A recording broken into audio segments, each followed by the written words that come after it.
رویاها و تخیلات و پدیده‌های ماورای طبیعی همیشه نقش مهم تو زندگی یونگ داشتن. به خصوص وقتی که اون مجبور بود تصمیم‌های خیلی مهم تو زندگیش بگیره. تعریف میکنه که یه روز که داشته درس میخونده یه صدای خیلی شدید از اتاق مادرش میشنوه. به اونجا میره، میبینه یک میزی که خیلی هم محکم بوده، از چوب گردو بوده، از وسط نصف شده و میگه تغییر هوا یا رطوبت هم نمیتونست این اتفاق رو ایجاد بکنه برای اینکه این میز خیلی محکم بود. یه بارم که خانمش مریض بوده، میگه یه کارد بزرگ نونبری که خیلی هم بی‌نقص بود داخل زنبیل بود، خود به خود خورد شده بود.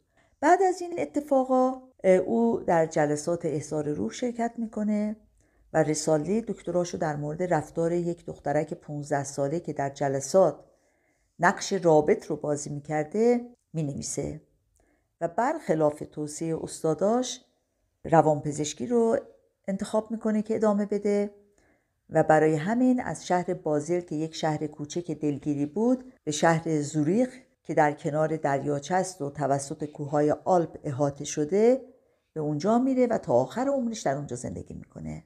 یونگ مینویسه که همیشه این سوال برای من بود که در ذهن بیمار روانی چی میگذره؟ خب یونگ با مطالعات فروید و بروئر که در مورد هیستری کار میکردن آشنا میشه.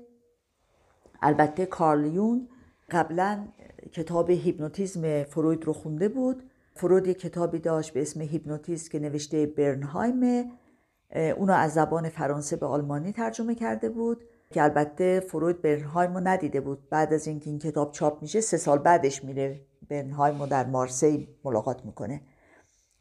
پدر کارل یونگ این کتاب رو میخونده و بالاخره کارل در دست پدر این کتاب رو میبینه و در همون دوران دبیرستان اونو میخونه. نظریه یونگ با نظریه فروید تفاوت‌هایی داره. البته مخالف فروید خیلی صحبت نکرده یونگ. در واقع نظریه فروید رو گسترشش داده که یکی به ناخودآگاه جمعی رو اضافه کرده، بعد به عوامل نژادی و تکامل توجه کرده. نیروی لیبیدو رو که فروید معادل درایو جنسی یا درایو تاتانوس یا مرگ میدونست، یا نیچه نیروی لیبیدو رو معادل اراده و شوپنهاور معادل اراده معطوف به هدف میدونن، یونگ میگه نیروی لیبیدو نیرویی که سبب تحرک شخصیت میشه و خیلی کلی‌تر از اون چیزیه که فروید مطرح کرده. معتقده که نیروی لیبیدو شکل زمانه رو به خودش میگیره. مثلا دغدغه یک نوجوان مسائل جنسیه. خب اینجا نزدیک به تعریفی که فروید میگه. وقتی میخواد کار پیدا کنه، خب نیروی لیبیدو نزدیک میشه به اون چیزی که نیچه میگه اراده، و معتقده که نیروی لیبیدو صرف فعالیت‌های روانی و بدنی میشه و اینها با همدیگه رقابت میکنن و برای همین یک تنیدگی در انسان ایجاد میشه و انسان سعی میکنه که این تعادل رو به وجود بیاره. خب ابتدا در واقع این نیرو صرف نیازهای بدنی میشه و مازادش برای احتیاجات فرهنگی به کار میره. با پیشرفت بشر نیازهای مادی کمتر میشن و فرد وقت بیشتری رو برای ترقی و پیشرفتش صرف میکنه و چون از اونجایی که انسان یک سیستم نیمه بسته انرژیه، این تعادل به هم میخوره، دوباره احساس تنیدگی ایجاد میشه و فرد سعی میکنه دوباره این تعادل رو به وجود بیاره. خب همینطور که میدونید فروید و یونگ خیلی رابطه نزدیکی ابتدا با هم دیگه داشتن و چون در زمان هیتلر فروید نمیتونست ریاست انجمن روانپزشکی رو به عهده بگیره، اینو به یونگ میسپاره. 6 سال این نزدیکیشون طول میکشه، ولی بعد اتفاقایی میفته که حالا تغییراتی که یونگ در نظریه اضافه میکنه و اتفاقای دیگری که میفته باعث میشه که اینا هم جدا بشن.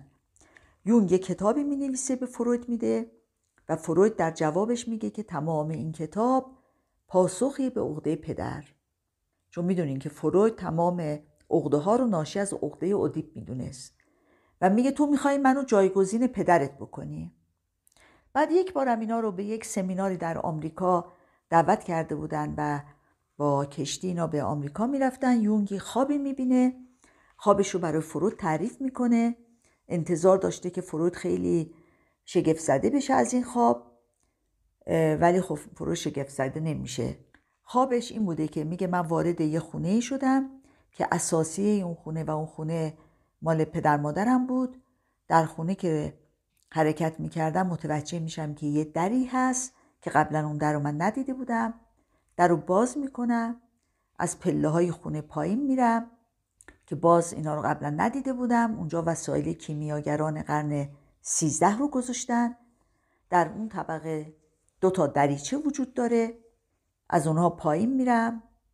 دیوارهای از ساروج هستن که میفهمم که متعلق به روم باستانه. اونجا یه مسیری هست به یه غاری، وارد غار میشم. غار هم شبیه غارهای زمان انسانهای نخستینه. 2 اسکلت پیدا میکنم.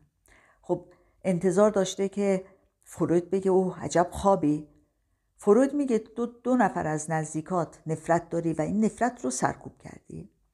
ولی یونگ در تعبیر خوابش میگه نه، تاریخ در ما در جریانه، اینا به ما به ارث میرسن.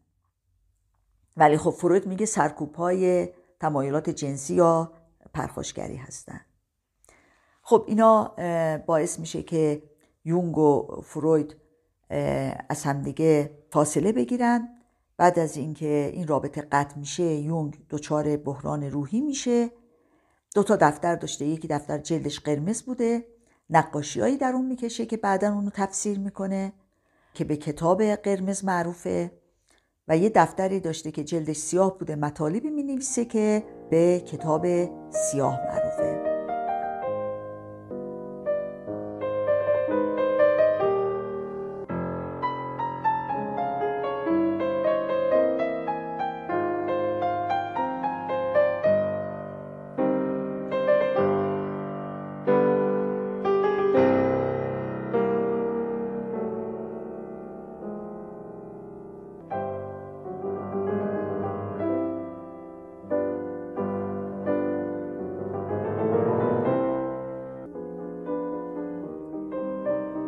بعد از اینکه بررسی کردیم زندگی یونگ رو، الان میخوام در مورد فلسفه یونگ یه بازی مختصری توضیح بدم. میدونین که یونگ ایدئالیسته و مثل افلاطون، که افلاطون به دنیای مسل معتقد بود. البته من خیلی وارد این بحث نمیشم چون معتقد هستم که باید به تخصصها احترام بذاریم. بنابراین فقط یک اشاره کوچیکی میکنم. ایدئالیست‌ها معتقد هستند که ایده بر اشیا مقدمه و امکان بودن رو برای اشیا فراهم میکنه. پس ابتدا ذات هر چیزی بوده، ذات عدالت، ذات زیبایی وجود داشته. خب بعد از اینکه ما به دنیا میاییم، این حسای ما باعث میشن که ما فراموش کنیم. حتی افلاطون معتقده که آموزش و پرورش یادگیری نیست، بلکه یادآوریه، چون ما قبلا به این چیزا آگاه بودیم. پس بنابراین ایدالیستا معتقد هستند که ابتدا هیچ نبود، فقط ایده بود و ایده همون خدا بود. پس ایده بر اشیا مقدمه.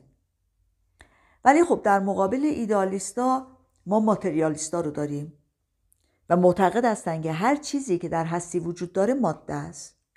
همه چیز از ماده تشکیل شده، همه پدیده ها نتیجه تعامل های مادی هستند و ورای ماده حقیقتی رو قبول ندارند و معتقدند که تفکر اونها در طول تاریخ قبل از میلاد مسیح هم وجود داشته. معتقدند مولکول‌های کوچکتر به بزرگتر و بزرگتر تبدیل میشن، خاصیتی رو پیدا میکنن که این خاصیت اسمش میشه سلول و حیات هوش پیدا میکنه. اینا معتقدند که زیبایی رو ما تعیین میکنیم، ذات زیبایی وجود نداره. مثلا یه نفر به گل رز میگه زیباست، یه نفر به یه پنجره شکسته میگه زیباست. زبانه که دنیای بیرون رو کدگذاری میکنه. خب وقتی به این توجه میکنیم متوجه میشیم که افکار سوفسطائیان به نظریه پست مدرنیسم امروز نزدیکه. گورجیوس که مخالف افلاطون بود میگفت ما آفریده خرد هستیم. به قول سهراب سپهری، گل شبدر چه کم از لاله زرین دارد، چشمها را باید شست جور دیگر باید دید.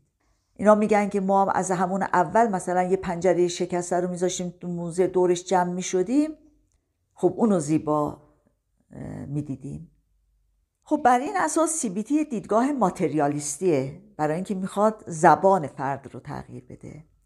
ولی نظریه یونگ یک نظریه ایدئالیستی است، تجارب فرافردی، ناخودآگاه جمعی. و یونگ معتقده که وقتی ما احساس میکنیم که به یک جریان باشکوه متعلق هستیم، زندگی برامون معنا پیدا میکنه. و میگه بشر هیچ کوششی برای دستیابی به این تمامیت لازم نیست انجام بده، برای اینکه ما با اونها متولد شدیم، از قبل اونها رو داریم.